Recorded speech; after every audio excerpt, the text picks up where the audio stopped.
right. So Michigan Amazon workers staged the largest delivery station strike yet. So we see more good news happening on the strike front. And this was on Prime Day. So 60 warehouse workers. Was July 11th and 12th. July 11th and 12th. So guess who? Yeah. Our friend Luis Feliz Leon. Again, shout out to Luis Feliz Leon. He has been really on it this month. Love it. And I told him, thank you for the work that you're doing. He thanked me for shouting out and amplifying his stories, which I really appreciate. But we need like 20 or 30 or 40 more of him, and even more that go even harder than him. I love him, and I really do appreciate his reporting. But I thought that last week on his story with Smalls, he laid off the Smalls part and went hard on everything else, which I can kind of get because it's kind of hard. It's like the argument, and look, we've been going hard at Smalls for a long time, but they've been saying it's like the argument with the squad. Like I said, it's the best we have. And do you want to punch the people who might be your friends? That's the David Sirota argument. My answer is yes, because they're not really your friends. This guy is not our friend. This guy has not been representing labor. Not well enough. What has he, like, look what Sean O'Brien is doing. That's all I'm saying. Yeah. So, in the middle of Amazon's Prime Day promotional sales rush, 60 warehouse workers walked out for more than 3 hours at its delivery station in Pontiac, Michigan, bringing the facility to the brink of total shutdown. The delivery station is the last warehouse an Amazon package passes through before it's loaded onto a truck or van en route to your house or your business to the customer. This year's Prime Day shopping bonanza, July 11th and 12th, set a record for the largest sales day in Amazon's history. Which is also, by the way, a good thing for Amazon workers. It's a bad thing because Amazon gets record profits, and that goes right in Jeff Bezos' pocket. But that also supposedly Jeffrey Bezos. Yeah, that guy. It gives them less of an excuse to continue to squeeze the workers, the more and more money that they make. But the crush of Prime Day puts even more pressure on workers to keep up with conveyor belts overflowing with boxes that can weigh as much as 50 pounds. We were just talking about this with UPS, where they're lifting 70-pound or 100-pound boxes. Right? We are demanding a safe work environment where we're not straining, pulling muscles from lifting heavy packages, or tripping over boxes falling off the conveyor belt. And that's one of the strikers at the delivery station. They walked out after Amazon... I Love Lucy scene. Literally. But they walked out after Amazon retaliated by refusing to accommodate her when she sustained an injury on the job. Love that. Thanks. That strike shows that workers can fight back against this company. That's funny. And Pontiac warehouse worker Nick White, in a press release, said, "We invited them to extend their picket line to Michigan because this is one fight." That's in Palmdale. So they've been on strike. And I think we talked about that a couple weeks ago as well. Because I remember Rainier Shea was saying that criticizing Chris Smalls potentially hurts the strike over there. And how about no? So, right. Safety is the top issue among Amazon's 1.6 million employees worldwide. Wow, 1.6 million employees. And that number doesn't even include the 275,000.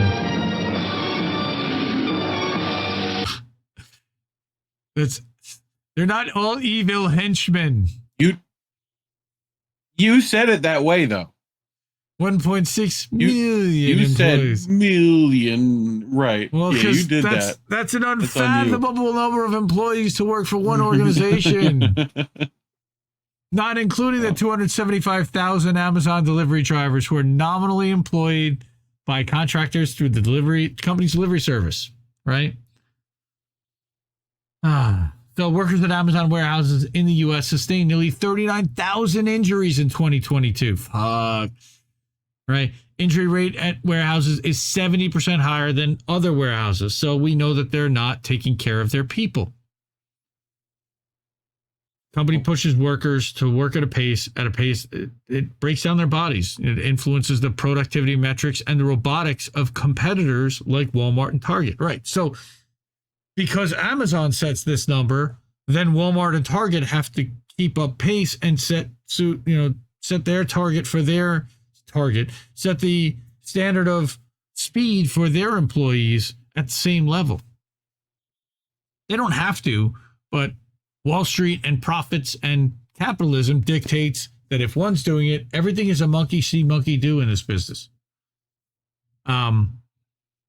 Very rare to walk in a warehouse in any industry at all and see 1 million units being shipped. Right. 1 million a week is a high volume operation, but Amazon on a peak day is doing 1 million units a day. Right. Amazon grants us unpaid time off and then steals it back in 1 hour increments instead of the true time, the minimum 15 minutes. If you run out of UPT, you get fired. And then they'll just hire you back in 60 or 90 or 120 days, which also allows you not to accumulate time served and to potentially build towards full-time employment because they usually hire you as a part-timer. But through petitions, marches on the boss, button-up actions, the workers in the delivery station have already notched some wins. For one, Amazon now provides them with bottled water at all times. That's great. Right? Unreal. So that sounds, maybe the governor of Texas should listen to that. Due to failing infrastructure, northern Michigan, of course, has been experiencing periodic water advisories when tap water isn't safe to drink unless you boil first. So workers can't use the warehouse water fountains. So they have to get provided with bottled water. Yep. Water? So, water? Yep, water. We're going to do the water. Scorching heat, of course, another concern. They've been toiling in what OZA describes as near heat stroke conditions. Oh, man. The workers forced Amazon to install fans. Right, but while this remedy was short-lived, once the fans broke down, Amazon didn't replace them. Thank you so much. Oh. What? I gave you fans. Hot. I gave you fans. And where was that facility? In Michigan. Pontiac, Michigan. An Amazon spokesperson downplayed the Pontiac walkout, with less than 1% of the employees at the facilities participating in today's protest. We don't anticipate any significant impact on our operations. So she described DDT6 as a fulfillment center that opened this year with 1,200 employees. Unionize that shit now. Nice. Those figures are garbled. Delivery stations employ on average 100 to 200 workers. A fulfillment center is a much larger warehouse where customer orders are received and items are packed for shipping. There's a large robotic fulfillment center for Detroit 3, which employs 3,000, located at the same Pontiac site, and both facilities opened in 2021. So they're splitting all these potential roles and people up, partly to keep them from speaking to each other and from organizing, but also because some efficiency expert and some architect somewhere has shown them that they can save X amount of money with X amount of time from moving stuff from building to building to building rather than within the same building for whatever reason. Because if it was the same, if they could save money by doing it in the same building, they would. But Amazon sells this place as a career, but our drivers shouldn't have to do DoorDash. They shouldn't have to do Uber. They shouldn't have to do all these side gigs in order to make ends meet. Right? He makes $19.45, which is the $17.95 base rate plus $1.50 in night shift differential. These guys are making less than $20 an hour. Yep. Non-college educated workers have found new leverage by quitting and moving to better paying or easier jobs, forcing Amazon and its competitors to respond with sign-on bonuses and wage increases. White saw ads from Walmart and Target last year advertising warehouse jobs that started in the 20 to 24 range. So that's good. They should really be 30, 35, 40, at least for the physical work that they're doing. There you go. At least. Right? But ZipRecruiter lists 15 to 1650 for a Walmart freight handler in Madison Heights, Michigan. Indeed shows a Target overnight warehouse job starting at 15 and a quarter in Sterling Heights. That's just outside Detroit. I mean, that's not, those are nice areas. I mean, 15 and a quarter an hour. Multiply that out by 40 hours, everyone. Oh, wait. I believe it's $700 a week. Oh, don't make people do math. Yeah, do math. It's not enough. It's $2,800 a month. That's not enough to pay rent, to eat, and to live. No. And it's barely enough to get by. And what's the cost of living in Michigan, you think? Higher than 15 and a quarter an hour. I would guess it's probably closer to 25. But overall, Amazon has put downward pressure on wages in the industry. U.S. warehouse wages have fallen over the last decade to an average of just under $46,000, far below what they were making decades ago. And now you've got the machines and the robots coming. They're just trying to bide their time until the robots can do all the work. Right? While worker productivity surged 62%, and they can't do all the work. And you still need someone to operate the machines. Machines can't operate the machines. We're not there yet. We may be there soon. Madison Heights, monthly rent for a 1-bedroom apartment averages around $660. Okay. While a 3-bedroom around $1,000 for a month. That's not a 3-bedroom apartment for $52,000. A 3-bedroom apartment for $1,000 a month. Well, good luck finding a 3-bedroom apartment. First of all, not terrible. That's not bad at all. But yeah. Yeah. Median house cost $97,000. The union capitulated to a $13 starting rate, rising to $15.50 in 2022. Yeah, there we go. Then President Jimmy Hoffa Jr. forced the contract through even after a majority voted it down. Didn't we talk about how Jimmy Hoffa Jr. wasn't very popular as a leader and how he wasn't the greatest Teamsters president and how Sean O'Brien seems to be different? Maybe. There's some red flags there when it comes to Sean O'Brien as well, and you can see that some of the yellow freight drivers are not very happy with him. And we'll see what happens in the end with the Teamsters. He's got a lot of very fiery rhetoric, but he's already begging the president to not intervene when the president is probably going to intervene in some way, shape, or form. So then what? I don't know what he's going to do. Will he shut them down? It seems like he might. I don't know. They've been practicing all month. They're certainly making that threat. They got the pilots on board. We'll see what happens. But we're again talking about Palmdale, California. By the way, I hear your Opera browser. The delivery drivers negotiated a contract with Amazon subcontractor for $30 an hour, but Amazon terminated the contract. They're now fighting for Amazon to honor that contract and bargain with the union as a joint employer. So part-timers are pushing at UPS, we know, for $25 an hour, more full-time jobs, and an end to the market rate adjustments that allow the company to hike wages to attract new hires when the labor market's tight, and then lower them when the labor supply is plentiful.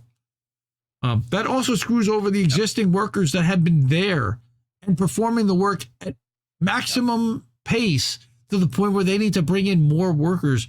So you're going to pay those workers more than the ones who have already built that? I mean, it feels so wrong to do.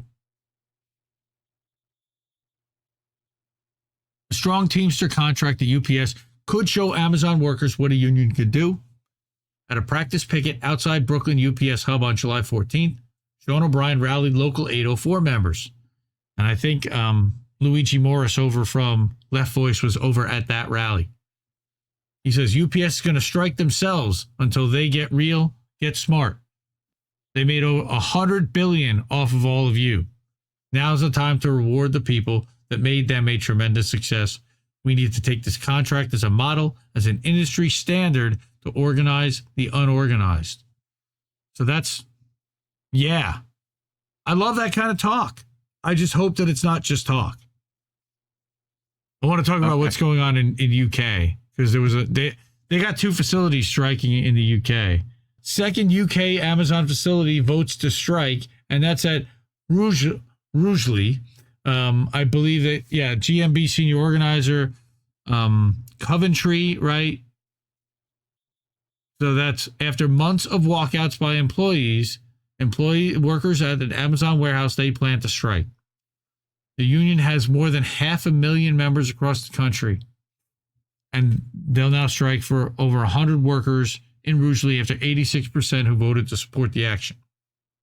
That's great.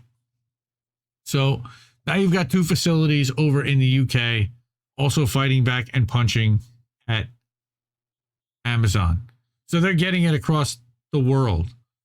Yeah, their worker strike plans follow Amazon confirming last month that the fulfillment center is set to close and staff will be offered jobs at the company's new £500 million facility in Sutton Coldfield, due to open in October with 1,400 employees. All right. But the problem is, where is that? How far is that for their employees? I guarantee that it was not close.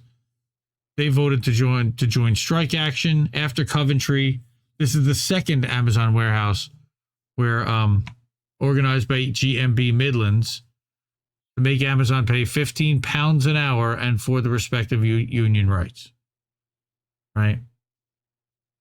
So that after the 3-day walkout, the union revealed membership had hit 1,000 at the Coventry location. Senior organizer said that it was amazing to see so many Amazon workers over the course of Prime Week with queues around the corner to sign up and join the campaign. Great. So we've got some solidarity and some striking going on, and Amazon's got problems all over the world, not just here, but in the UK, they've got workers that are pissed off also. So I want to give a little bit of a shout out to that. That was a short one. That was Jessica Corbett over at Common Dreams, which is also an Indie Media Award honoree. I was on it. Thank you. I like it, Picasso. Thank you, sir.